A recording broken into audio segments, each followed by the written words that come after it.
జమ్మూ కశ్మీర్, ఢిల్లీలో కొనసాగుతున్న high alert. ప్రధాని అధ్యక్షతన జాతీయ భద్రతా వ్యవహారాల కేబినెట్ కమిటీ భేటీ.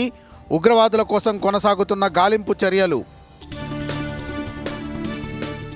ఉగ్రదాడి మృతులకు కేంద్ర హోంమంత్రి ఘన నివాళి.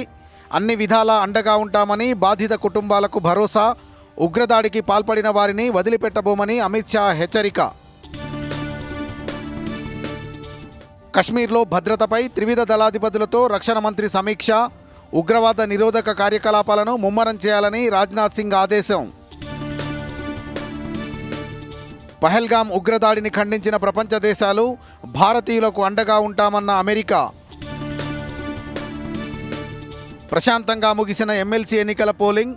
78.57% ఓటింగ్ నమోదు. 25న ఓట్ల లెక్కింపు. మరి కాసేపట్లో హైదరాబాద్కు ముఖ్యమంత్రి రేవంత్ రెడ్డి బృందం.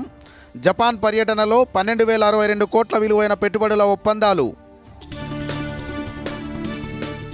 ఈ నెల 25 నుంచి 6 రోజుల పాటు కాంగ్రెస్ జిల్లా స్థాయి సమావేశాలు. పార్టీ ప్రక్షాళనకు మీనాక్షి నటరాజన్ దిశానిర్దేశం.